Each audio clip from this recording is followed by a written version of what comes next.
नमस्ते सबैजनालाई digital knowledge Nepal च्यानलमा यहाँहरु सबैलाई स्वागत छ। आज भिडियोको तेस्रो पार्टमा मेथड्स अफ डिप्रिसिएसन अन्तर्गत रहेर सिंकिङ फन्ड मेथड्सको विषयमा आज मैले यहाँहरुलाई जानकारी दिन गइरहेको छु। आजको यस भिडियोमा सिंकिङ फन्ड भनेको के हो, सिंकिङ फन्ड मेथड्सबाट डिप्रिसिएसन कसरी निकाल्न सकिन्छ, जर्नल इन्ट्रिजहरुको प्रयोग गरेर lease account, depreciation fund account, depreciation fund investment account आदिको हिसाब किताब कसरी राख्न सकिन्छ र सिंकिङ फन्डमा भएको रकमलाई कहिलेसम्म इन्भेस्ट गर्न सकिन्छ भनेर जान्नको लागि भिडियो अन्तिमसम्म हेरिदिनु होला। र यदि हजुरहरु च्यानलमा नयाँ हुनुहुन्छ भने च्यानल सब्स्क्राइब गरिदिनु होला र छेउमा रहेको बेल आइकनलाई क्लिक गरिदिनु भयो भने भिडियो अपलोड हुने बित्तिकै सबैभन्दा पहिले त्यसको जानकारी हजुरहरुले पाउनुहुनेछ। अब भिडियो सुरु गरौँ।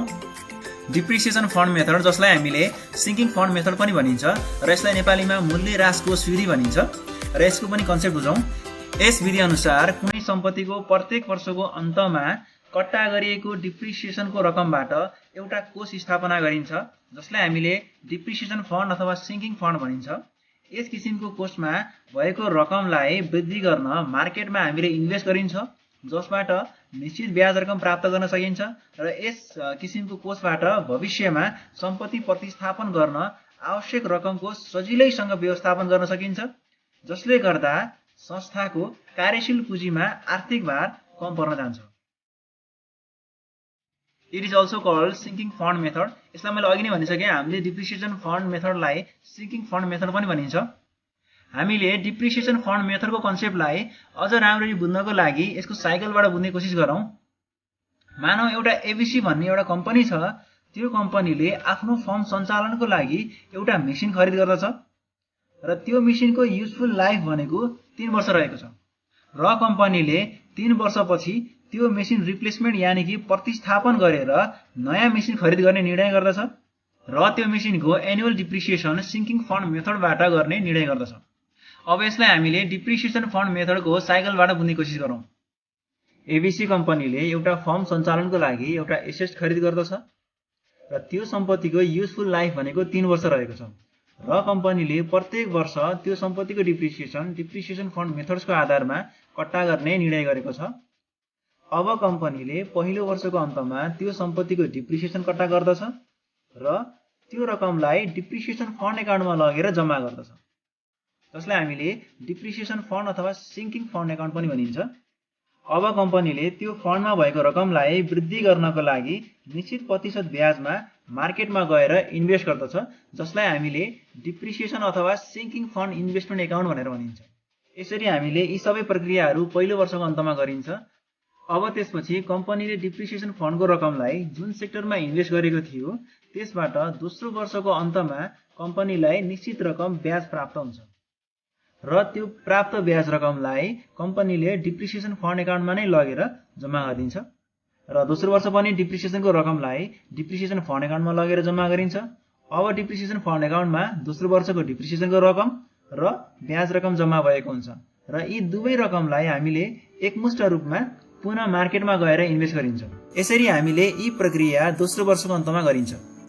अब यसपछि तेस्रो वर्षको अन्तमा हामीले लगानी गरेको सेक्टरबाट ब्याज रकम प्राप्त हुन्छ र त्यो रकमलाई फेरि पुनः हामी डिप्रिसिएसन फन्ड एकाउन्टमा नै लगेर जम्मा गरिन्छ र तेस्रो वर्ष पनि सम्पत्तिबाट कट्टा भएको डिप्रिसिएसनको रकमलाई हामीले डिप्रिसिएसन फन्ड एकाउन्टमा लगेर जम्मा गरिन्छ। अब तेस्रो वर्षको अन्तमा कम्पनीले फर्म सञ्चालन गर्न खरिद गरेको सम्पत्तिको युजफुल लाइफ समाप्त हुने हुनाले अब कम्पनीले यो सम्पत्तिलाई रिप्लेस गर्नुपर्ने हुन्छ, जसले गर्दा कम्पनीले तेस्रो वर्षको अन्तमा जम्मा भएको डिप्रिसिएसन फन्डको रकमलाई रिइन्भेस्ट गर्दैन, किनकि नयाँ सम्पत्ति खरिदको लागि डिप्रिसिएसन फन्डमा पर्याप्त ब्यालेन्स हुनुपर्दछ। अब हामीले यसबाट के बुझ्नुपर्छ भने डिप्रिसिएसन फन्डमा भएको रकमलाई सेकेन्ड लास्ट इयरसम्म मात्र इन्भेस्ट गर्न सकिन्छ र सेकेन्ड लास्ट इयर भनेको सम्पत्तिको युजफुल लाइफ कति वर्षसम्म छ त्यसको अघिल्लो 1 वर्षसम्म हामीले मार्केटमा इन्भेस्ट गर्न सकिन्छ र कम्पनीले जुन जुन सेक्टरहरूमा डिप्रिसिएसन फन्डको रकमलाई इन्भेस्ट गरेको थियो ती सबै सेक्टरहरू पनि बिक्री गर्नुपर्ने हुन्छ र बिक्रीको केसमा कम्पनीलाई या नाफा हुन्छ या नोक्सान हुन्छ। ती सबै कारोबारहरूलाई पनि हामी डिप्रिसिएसन फन्ड एकाउन्टमा नै लगेर जम्मा गरिन्छ। अब अन्तमा डिप्रिसिएसन फन्डमा भएको रकमलाई हामीले लीज एकाउन्टमा हामीले ट्रान्सफर गरिन्छ। यसरी हामीले डिप्रिसिएसन फन्ड मेथडको कन्सेप्टलाई हामीले बुझ्न सकिन्छ। अब हामीले डिप्रिसिएसन फन्ड एकाउन्टको कन्सेप्टहरू बुझिसकेपछि हामीले depreciation fund account, depreciation fund investment account र लिज एकाउन्टमा हिसाब किताब राख्नको लागि विभिन्न अवस्थाहरूको जर्नल इन्ट्रिजहरू बुझ्न आवश्यक छ। यदि हजुरहरूले जर्नल इन्ट्रिजको डेबिट क्रेडिटको नियम बुझ्नु भएको छ भने हजुरहरूले अझ राम्ररी बुझ्न सक्नुहुन्छ। जस्तै 1 नम्बरमा छ फर एसेट परचेज, सम्पत्ति खरिद गर्दाको केसमा यसको जर्नल इन्ट्रिज हुन्छ asset account debit to bank account. Asset account real एकाउन्टसँग सम्बन्धित हुने हुनाले रियल एकाउन्टको rules what comes in debit what goes out credit, जे आउँछ त्यो डेबिट साइडमा हुन्छ भने जे जान्छ त्यो क्रेडिट साइडमा हुन्छ। पर्चेस गर्दाको केसमा सम्पत्ति प्राप्त हुने हुनाले यो सम्पत्ति डेबिट साइडमा भएको हो, अनि पर्चेस गर्दा क्यास जान्छ जुन ब्याङ्कको थ्रु भएर जाने हुनाले ब्याङ्क पर्सनल एकाउन्टसँग सम्बन्धित हुन्छ। यसको rules debit the receiver credit the giver हो। पाउने व्यक्ति वा संस्था डेबिट साइड हुन्छ भने दिने व्यक्ति वा संस्था क्रेडिट साइड हुन्छ। अब यहाँ भुक्तानी ब्याङ्कको थ्रु भएको छ जसले गर्दा क्रेडिट साइडमा बाई ब्याङ्क एकाउन्ट भएको। यसपछि हामी फेरि जर्नल इन्ट्रिजमा आउँ। यहाँ एसेट एकाउन्ट भनेको लिज एकाउन्ट पनि हो। यदि हामीलाई क्वेसनमा लिज एकाउन्ट पनि बनाउन भनेको छ भने त्यो अवस्थामा लिज एकाउन्टको लेजर बनाउने र त्यसको डेबिट साइडमा जाने, किनकि जर्नल इन्ट्रिजमा लिज एकाउन्ट डेबिट साइडमा भएको हुँदा लेजरको पनि डेबिट साइडमा गएर जर्नल इन्ट्रिजको क्रेडिट साइडमा भएको इन्ट्रिजलाई हामीले यहाँ सार्नु पर्दछ। ओके, मैले हजुरहरूलाई फेरि एकचोटि भन्छु। यहाँ सम्पत्ति खरिद गर्दाको केसमा फर एसेट परचेस यसको जर्नल इन्ट्रिज हुन्छ asset account debit to bank account, र यहाँ एसेट एकाउन्ट डेबिट साइडमा छ र हामी लिज एकाउन्टको पनि हामी डेबिट साइडमा जान्छौँ र डेबिट साइडमा गएर जर्नल इन्ट्रिजको क्रेडिटमा भएको सबै पार्टिकुलर्सहरूलाई हामीले लिज एकाउन्टको डेबिट साइडमा गएर हामीले सार्छौँ। त्यसपछि अब दोस्रोमा छ फर डिप्रिसिएसन चार्ज, मूल्यह्रास कट्टा गर्दा हामीले डिप्रिसिएसन चार्ज गरिसकेपछि डिप्रिसिएसनको रकमलाई हामीले डिप्रिसिएसन फन्ड एकाउन्टमा ट्रान्सफर गरिन्छ। त्यस्तो अवस्थामा हाम्रो जर्नल इन्ट्रिज हुन्छ depreciation account debit to depreciation fund account. यहाँ डिप्रिसिएसन फन्ड एकाउन्ट क्रेडिट साइडमा छ, त्यसैले डिप्रिसिएसन फन्ड एकाउन्टको लेजरको क्रेडिट साइडमा जान्छौँ र डिप्रिसिएसनको डेबिटमा भएको इन्ट्रिजलाई सार्छौँ। त्यसपछि तेस्रोमा छ फर इन्भेस्टमेन्ट मेड, डिप्रिसिएसन फन्डको रकमलाई इन्भेस्ट गर्दा हामीले डिप्रिसिएसन फन्डमा भएको रकमलाई वृद्धि गर्नको लागि लगानी गरिन्छ र त्यो अवस्थामा हाम्रो जर्नल इन्ट्रिज हुन्छ depreciation fund investment account debit to bank account, र यहाँ depreciation fund investment account debit साइडमा छ, त्यसैले डिप्रिसिएसन फन्ड इन्भेस्टमेन्ट एकाउन्ट लेजरको डेबिट साइडमा जान्छौँ।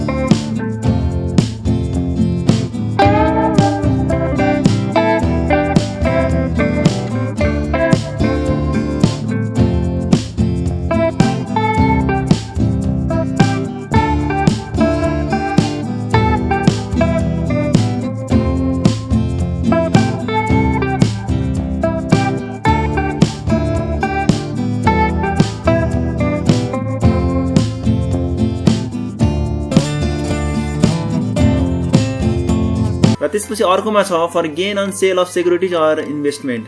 हामीले इन्भेस्ट गरेको सेक्टरहरू बिक्री गरिसकेपछि त्यसबाट या त हामीलाई नाफा हुन्छ या नोक्सान हुन्छ। यदि हामीलाई त्यो इन्भेस्टमेन्ट बिक्री बाबत हामीलाई फाइदा भएको छ भने, गेन भएको छ भने त्यो अवस्थामा हाम्रो जर्नल इन्ट्रिज हुन्छ depreciation fund investment account debit to depreciation fund account. हामीले यो अवस्थामा डिप्रिसिएसन फन्ड इन्भेस्टमेन्ट एकाउन्टको लेजरमा देखाउनु पर्ने हुन्छ र डिप्रिसिएसन फन्ड एकाउन्टको लेजरमा पनि देखाउनु पर्ने हुन्छ। सुरुमा हामी डिप्रिसिएसन फन्ड इन्भेस्टमेन्ट एकाउन्टको लेजरमा जाउँ र यहाँ डेबिट साइडमा भएको हुँदा हामीले क्रेडिटमा भएको इन्ट्रिजलाई हामीले यहाँ सार्छौँ। त्यसपछि फेरि डिप्रिसिएसन फन्ड एकाउन्टको लेजरमा जान्छौँ र डिप्रिसिएसन फन्ड एकाउन्ट क्रेडिट साइडमा भएको हुँदा हामी क्रेडिट साइडमा जान्छौँ र डेबिट साइडमा भएको इन्ट्रिजलाई हामीले यहाँ सार्छौँ। र त्यसपछि अर्को छ for loss on sale of securities or investment. यदि हामीलाई लगानी बिक्री पश्चात हामीलाई चाहिँ नोक्सान भएको छ भने त्यो अवस्थामा हाम्रो जर्नल इन्ट्रिज हुन्छ depreciation fund account debit to depreciation fund investment account. यहाँ depreciation fund investment account credit साइडमा छ, त्यो हुँदाखेरि हामी यसको लेजरको पनि क्रेडिट साइडमा जान्छौँ र क्रेडिट साइडमा गएर डेबिटको इन्ट्रिजलाई हामी यहाँ सार्छौँ। र त्यसपछि डिप्रिसिएसन फन्ड एकाउन्टको लेजरमा जान्छौँ र यहाँ डिप्रिसिएसन फन्ड एकाउन्ट डेबिट साइडमा भएको हुँदा हामी लेजरको पनि डेबिट साइडमा जान्छौँ र क्रेडिटमा भएको इन्ट्रिजलाई हामीले यहाँ सार्छौँ। अब यसपछि अर्कोमा छ for closing depreciation fund account. अब हामीले लगानी गरेको सबै सेक्टरहरू बिक्री पश्चात हामीसँग डिप्रिसिएसन फन्ड एकाउन्टमा पर्याप्त ब्यालेन्स हुन्छ। हामीले यही भएको एमाउन्टबाट हामीले नयाँ मेसिन रिप्लेस गर्नुपर्ने हुन्छ। त्यसैले अबको केसमा डिप्रिसिएसन फन्डमा भएको रकमलाई हामीले लिज एकाउन्टमा ट्रान्सफर गर्नुपर्ने हुन्छ। यसको लागि जर्नल इन्ट्रिज हुन्छ depreciation fund account debit to asset account. सुरुमा हामी डिप्रिसिएसन फन्ड एकाउन्टको लेजरमा जाउँ र यहाँ डिप्रिसिएसन फन्ड एकाउन्ट डेबिट साइडमा भएको हुनाले हामी लेजरको पनि डेबिट साइडमा जान्छौँ र क्रेडिटमा भएको इन्ट्रिजलाई हामीले यहाँ सार्छौँ। अब त्यसपछि यहाँ एसेस्ट एकाउन्ट छ। एसेस्ट एकाउन्ट भनेको लिज एकाउन्ट हो र हामी लिज एकाउन्टको पनि क्रेडिट साइडमा जान्छौँ र क्रेडिट साइडमा गएर डेबिट साइडमा भएको इन्ट्रिजलाई हामीले यहाँ सार्छौँ। अब त्यसपछि हामीले डिप्रिसिएसन फन्ड मेथड्सको आधारमा हामीले एनुअल डिप्रिसिएसन क्यालकुलेसन गर्नुपर्ने हुन्छ। र हजुरहरूले एउटा कुरा याद राख्नु होला, sinking fund method depreciation fund मेथडबाट क्यालकुलेसन गरेको डिप्रिसिएसन प्रत्येक वर्ष सेम हुन्छ। भनेको हामीले जुन सम्पत्तिको डिप्रिसिएसन क्यालकुलेसन गर्दैछौँ र त्यो सम्पत्तिको युजफुल लाइफ जहिलेसम्म छ त्यो समयसम्म डिप्रिसिएसनको एमाउन्ट सेम रहन्छ। फर अल इयर्स यहाँ छ डिप्रिसिएसन निकाल्ने formula annual depreciation equals to cost of asset minus salvage value into factor. Cost of asset भनेको त्यो सम्पत्तिको कुल लागत हो, जसबाट सेल्वेज भ्यालु भनेको त्यसको शेष मूल्य घटाउनुपर्छ। त्यो सम्पत्तिको शेष मूल्य घटाउनुपर्छ। घटाइसकेपछि फ्याक्टरसँग मल्टिप्लाई गरिसकेपछि हामीले सबै वर्षहरूको एनुअल डिप्रिसिएसन निकाल्न सकिन्छ। र if the factor is not given then, यदि हामीलाई क्वेसनमा फ्याक्टर दिएको छैन भने त्यो अवस्थामा हामीले सुरुमा फ्याक्टर निकाल्नुपर्ने हुन्छ, किनकि विदाउट फ्याक्टर हामीले एनुअल डिप्रिसिएसन निकाल्न सकिँदैन। त्यसैले फ्याक्टर इक्वल्स टु आई का अपन 1 प्लस आई को पावर n माइनस 1, जहाँ आई भनेको रेट अफ इन्ट्रेस्ट हो भने n भनेको त्यो मेसिनको युजफुल लाइफ। अब यसपछि हामी हिसाब गर्नतिर लागौँ। यहाँ हजुरहरूले एउटा क्वेसन देख्न सक्नुहुन्छ। यो 2069 सालमा आएको क्वेसन हो र हजुरहरूले यो क्वेसन राम्ररी बुझ्ने कोसिस गर्नु होला। यहाँ भनेको छ on 1 January 2005 a company purchase a machine for ₹3 lakh. एउटा कम्पनीले एउटा मेसिन चाहिँ 3 लाख रुपियाँ खरिद गरेको छ and decided to provide annual depreciation under annual depreciation fund method. यहाँ एनुअल डिप्रिसिएसन फन्ड भनेको सिङ्किङ फन्ड एउटै नै हो। र त्यसपछि the company also decided to replace the machine after 3 years. र 3 वर्षपछि त्यो कम्पनीले त्यो मेसिनलाई रिप्लेस गर्ने निर्णय गर्दछ are by depreciation fund method. Depreciation fund मेथड्सको आधारमा interest is expected to be earn at 5%। यहाँ हामीलाई इन्ट्रेस्ट रेट 5% दिएको छ। र त्यसपछि अन 31 डिसेम्बर 2007 र त्यसपछि तेस्रो वर्षको अन्तमा भनेको छ the investment is sold for ₹2,78,000। हामीले 2 वर्षसम्म डिप्रिसिएसन फन्डको रकमलाई हामीले इन्भेस्ट गरिन्छ र इन्भेस्ट गरिसकेपछि तेस्रो वर्षको अन्तमा हामीले त्यो लगानीलाई बिक्री गर्नुपर्ने हुन्छ। र यहाँ त्यही लगानीको बिक्री भनेको चाहिँ 2,78,000 रुपियाँ बिक्री गरेको छ भने। र त्यसपछि the sinking fund table shows that $0.3172 has to be invested every year to provide return at the end of 3 years at 5% भनेको छ। र यहाँ चाहिँ हामीलाई फ्याक्टर दिएको छ। हामीले यो फ्याक्टर चाहिँ हाम्रो एनुअल डिप्रिसिएसन निकाल्ने क्रममा हामीलाई यो फ्याक्टरको युज गर्नुपर्ने हुन्छ। र त्यसपछि required for 3 years depreciation fund investment account र डिप्रिसिएसन फन्ड एकाउन्ट। हामीलाई 3 वर्षको डिप्रिसिएसन फन्ड इन्भेस्टमेन्ट एकाउन्ट र डिप्रिसिएसन फन्ड एकाउन्ट बनाऊ भनेर भनेको छ। अब यसपछि हामी क्वेसन सल्भिङतिर लागौँ। अब त्यसपछि हजुरहरूले यहाँ देख्न सक्नुहुन्छ मैले स्क्रिनको राइट साइडमा डिप्रिसिएसन फन्ड एकाउन्टको लेजर बनाएको छु। त्यसै गरी स्क्रिनको लेफ्ट साइडमा डिप्रिसिएसन फन्ड इन्भेस्टमेन्ट एकाउन्टको लेजर बनाएको छु। र त्यसपछि यहाँ तल छ मैले यहाँ अघिको जुन क्वेसन हामीले जुन पढिएको थियो मैले त्यो क्वेसनलाई मैले यहाँ राखेको छु, जसले गर्दाखेरि हामीलाई हिसाब गर्न सजिलो हुन्छ। र त्यसपछि साइडमा मैले यहाँ वर्किङ नोट पनि बनाएको छु, किनकि हामीलाई हिसाब गर्ने क्रममा हामीलाई वर्किङ नोट पनि बनाउनु पर्ने हुन्छ। त्यसले गर्दाखेरि वर्किङ नोटको लागि मैले थोरै यहाँ स्पेस राखेको छु। अब हामीले हिसाब गर्ने क्रममा सुरुमा हामीले एनुअल डिप्रिसिएसन क्यालकुलेसन गरौँ, जसको लागि हामी वर्किङ नोटमा जाउँ र यहाँ गएर क्यालकुलेसन अफ एनुअल डिप्रिसिएसन भनेर लेखौँ। र त्यसपछि यसको फर्मुला छ cost of asset minus salvage value into factor. हाम्रो यसको फर्मुला हो एनुअल डिप्रिसिएसन निकाल्ने। र त्यसपछि हामीलाई कस्ट अफ एसेस्ट हामीलाई क्वेसनमा गिभन छ। हजुरले यहाँ देख्न सक्नुहुन्छ 3 लाख रुपियाँ छ हाम्रो कस्ट अफ एसेस्ट। हामीले 3 लाख लेखौँ। त्यसपछि माइनस सेल्वेज भ्यालु भनेको हाम्रो क्वेसनमा गिभन छैन, त्यसैले 0 लेखौँ। अब त्यसपछि फ्याक्टर भनेको हामीले क्वेसनमा गिभन छ, जहाँ छ यहाँ 0.3172 हाम्रो फ्याक्टर रहेको छ 0.3172। र यसपछि क्यालकुलेसन एसेस्ट भनेको 3 लाख रुपियाँ छ इन्टु 0.3172 राइट कति भयो 95,160। हाम्रो एनुअल डिप्रिसिएसन यसको हुन्छ RS 95,000 160 95,160 रुपियाँ हुन्छ। अब यसको एनुअल डिप्रिसिएसन। अब त्यसपछि हामी सुरुमा हामी डिप्रिसिएसन फन्ड एकाउन्टमा जाउँ। अब त्यसपछि हामीले पहिलो वर्षको अन्तमा हामीले डिप्रिसिएसन क्यालकुलेसन गरिसकेपछि हामीले त्यो एमाउन्ट डिप्रिसिएसन फन्डमा लिएर जम्मा गर्छौँ र त्यसको लागि डिप्रिसिएसन फन्ड एकाउन्टको क्रेडिट साइडमा जाउँ र यहाँ डेटमा गएर 31 डिसेम्बर 2005 राइट वर्षको अन्तमा डिप्रिसिएसन क्यालकुलेसन हुन्छ। वर्षको अन्तमा डिप्रिसिएसन हामीले कट्टा गरिन्छ मेसिनबाट र त्यसपछि कट्टा गरेको रकमलाई हामीले त्यही वर्षको अन्तमा नै हामीले कहाँ के गरिन्छ डिप्रिसिएसन फन्ड एकाउन्टमा लगेर जम्मा गरिन्छ। र यहाँ गएर हामीले बाई डिप्रिसिएसन एकाउन्ट भनेर लेख्छौँ र हाम्रो एमाउन्ट छ 95,160 रुपियाँ। अब त्यसपछि हामीले यो वर्षलाई क्लोज गरिदिउँ। 95,160 छ यसको क्लोजिङ ब्यालेन्स र त्यसपछि हामी डेबिटमा पनि जाउँ। डेबिटमा गएर यही एमाउन्टमा लेखौँ र यसपछि हामीले नपुगेको रकमलाई टु ब्यालेन्स सिडी भनेर लेखिन्छ। यही 95,160 रुपियाँ नै हुनुभयो र डेट हाम्रो त्यही लास्ट डेट नै हुन्छ 31 डिसेम्बर 2005। अब त्यसपछि अर्को वर्ष भनेको 1 जनवरी 2006 हाम्रो नेक्स्ट इयर हुन्छ। क्लोजिङ ब्यालेन्सको रकमलाई हामीले अर्को वर्ष टु ब्यालेन्स बिडी भनेर 95,160 हुन्छ यसको एमाउन्ट। र त्यसपछि अर्को वर्ष भनेको 1 जनवरी 2006 हुन्छ र यसको opening balance by balance BD लेखेर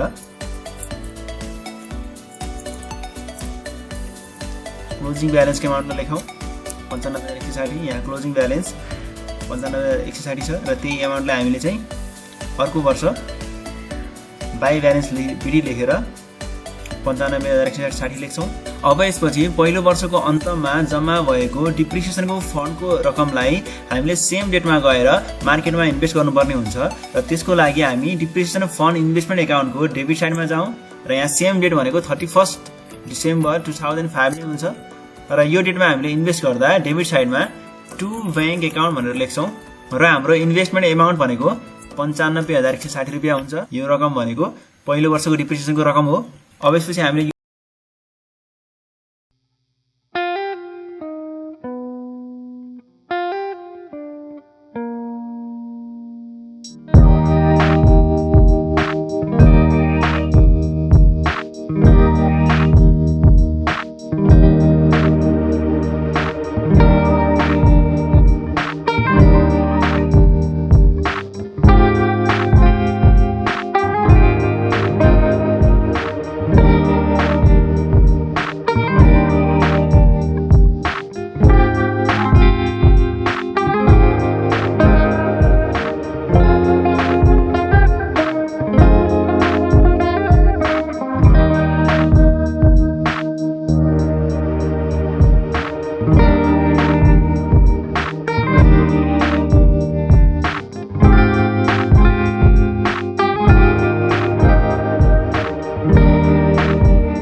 को अन्तमा डिप्रिसिएसन फन्ड एकाउन्टमा जम्मा भएको रकमलाई हामीले मार्केटमा गएर इन्भेस्ट गर्नुपर्ने हुन्छ। हाम्रो दोस्रो वर्ष जम्मा भएको रकम भनेको दोस्रो वर्षको डिप्रिसिएसनको रकम र पहिलो वर्ष इन्भेस्ट गरेको ब्याजको रकम, र हामीले ती दुवै रकमलाई हामीले मार्केटमा गएर इन्भेस्ट गर्छौँ। र यसको लागि डिप्रिसिएसन फन्ड इन्भेस्टमेन्ट एकाउन्टको डेबिट साइडमा जान्छौँ र गएर सेम डेट लेख्छौँ 31 डिसेम्बर।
सँग डिप्रिसिएसन फन्ड एकाउन्टमा पर्याप्त ब्यालेन्स हुन आवश्यक छ। त्यसैले हामीले जुन जुन सेक्टरहरुमा हामीले अहिलेसम्म इन्भेस्ट गरेको थियो हामीले ती सेक्टरहरु हामीले बिक्री गर्नुपर्ने हुन्छ।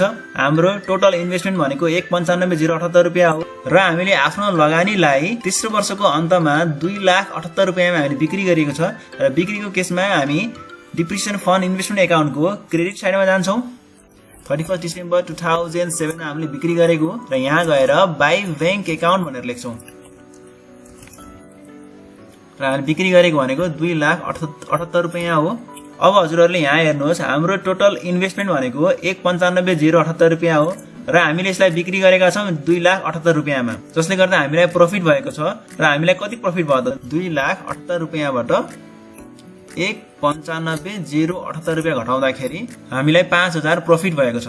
र प्रफिटको केसमा हामी डेबिट साइडमा जान्छौँ। यही 31 डिसेम्बर 2007 मा नै हामीले बिक्री गर्दाखेरि हामीले यही डेटमा हामीले प्रफिट भएको। हामीले लगानी बिक्री गर्दाखेरि हामीलाई नाफा भएको हुनाले हामीले यहाँ टु डिप्रिसिएसन फन्ड एकाउन्ट भनेर पोस्टमा गेन लेखिन्छ र हाम्रो गेन भएको एमाउन्ट 5,000 रुपैयाँ हो। अब यसपछि हामीले यो इयरलाई हामीले क्लोज गर्दियौँ। हाम्रो क्लोजिङ ब्यालेन्स हुन्छ 2,78,000 रुपैयाँ र त्यसपछि हामीले यो एमाउन्टलाई हामीले क्रेडिट साइडमा नै हामीले सार्दियौँ। यति गरिसकेपछि हाम्रो डिप्रिसिएसन फन्ड इन्भेस्टमेन्ट एकाउन्टको हाम्रो सबै कामहरू सकिन्छ। अब त्यसपछि हामीले लगानी गर्दाखेरि जुन नाफा भएको छ यो 5,000 रुपैयाँ हामीले यो एमाउन्टलाई डिप्रिसिएसन फन्ड एकाउन्टको क्रेडिट साइडमा लगेर हामीले देखाउनु पर्ने हुन्छ।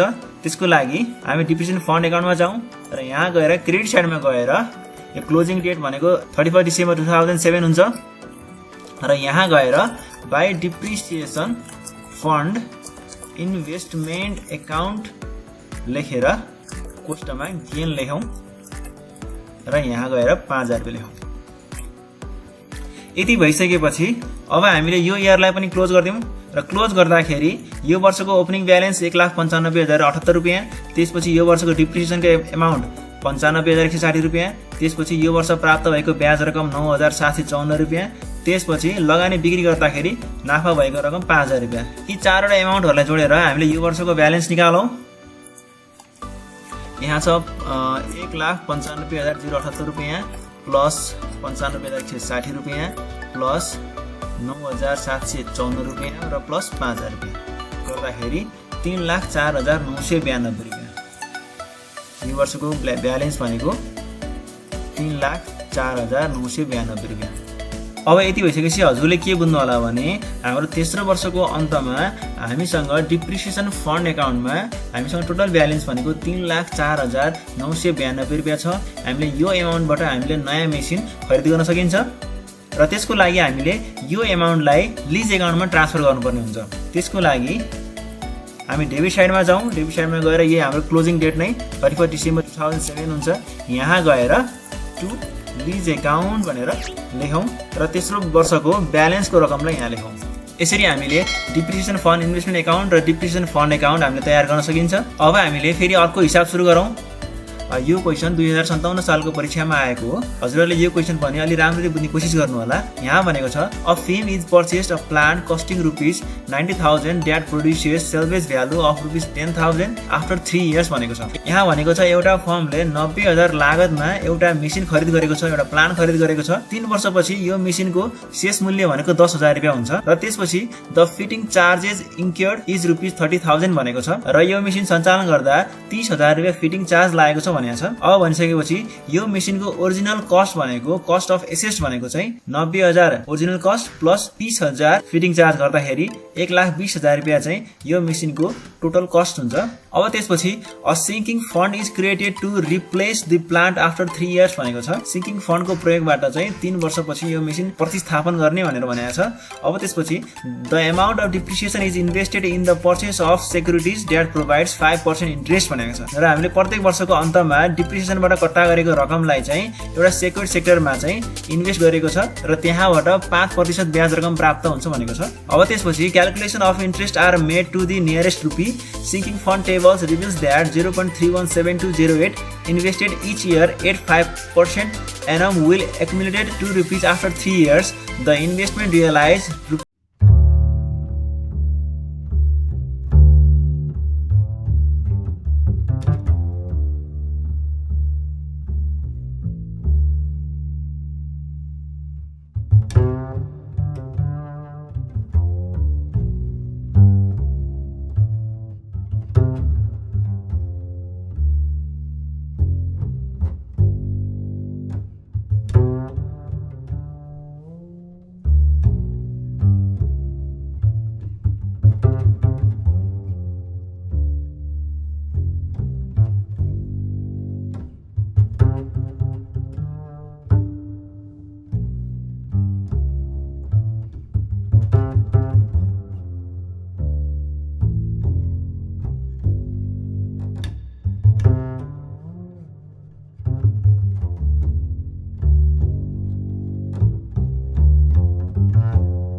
एकाउन्टको लेजरको डेबिट साइडमा जान्छौँ र डेबिट साइडमा गएर पहिलो वर्षको अन्तमा यहाँ कुनै डेट नभएको हुनाले फर्स्ट इयर इन्ड भनेर लेखौँ टु ब्याङ्क एकाउन्ट भनेर लेख्छौँ र त्यसपछि हामीले यहाँ पहिलो वर्षको डिप्रिसिएसनको एमाउन्ट हामीले लगानी गर्ने हुँदा हामीले त्यही एमाउन्टलाई नै हामीले यहाँ लेख्छौँ। अब त्यसपछि हामीले यो वर्षलाई हामीले क्लोज गरिदिउँ। यो एमाउन्टलाई क्रेडिट साइडमा लगेर ब्यालेन्स गरौँ र त्यसपछि नबुक रकमलाई यो डेटमा यो फर्स्ट इयर इन्ड लेखेर बाई ब्यालेन्स सिडी भनेर लेखौँ र त्यसपछि हाम्रो नबुक रकम हुन्छ 34,893। हाम्रो यो एमाउन्ट नै क्लोजिङ एमाउन्ट हुन्छ र त्यसपछि हाम्रो नेक्स्टमा गएर सेकेन्ड इयर बिगिनिङ लेख्छौँ र त्यसपछि यहाँ टु ब्यालेन्स बिडी हुन्छ र हाम्रो ओपनिङ ब्यालेन्सलाई टु ब्यालेन्स बिडी भनेर लेखिन्छ। त्यसपछि हाम्रो क्लोजिङ ब्यालेन्स जति थियो त्यो एमाउन्टलाई नै हामीले यहाँ सारिन्छ जुन 34,893 रुपियाँ थियो। अब त्यसपछि हामी दोस्रो वर्षको अन्तमा जाउँ, सेकेन्ड इयर इन्ड भनेर लेखौँ र दोस्रो वर्षको अन्तमा पनि डिप्रिसिएसनको एमाउन्ट सिङ्किङ फन्डमा जम्मा भएको हुन्छ र त्यो एमाउन्टलाई हामीले फेरि लगानी गरिन्छ। लगानी गर्दाखेरि फेरि के लेखिन्छ टु ब्याङ्क एकाउन्ट भनेर लेखिन्छ जुन रहेको छ डिप्रिसिएसनको एमाउन्ट 34,893 रुपियाँ र हामीले जुन यहाँ पहिलो वर्ष 34,893 रुपियाँ हामीले लगानी गरिएको थियो। लगानी गर्दाखेरि हामीले 5% को दरले दोस्रो वर्षको अन्तमा हामीले ब्याज प्राप्त हुन्छ र त्यो रकमलाई पनि हामीले फेरि रिइन्भेस्ट गरिन्छ र रिइन्भेस्ट गर्दा केसमा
लाई 70,000 रुपियाँ बिक्री गर्दाखेरि हामीलाई 1,531 रुपियाँ लस भएको छ।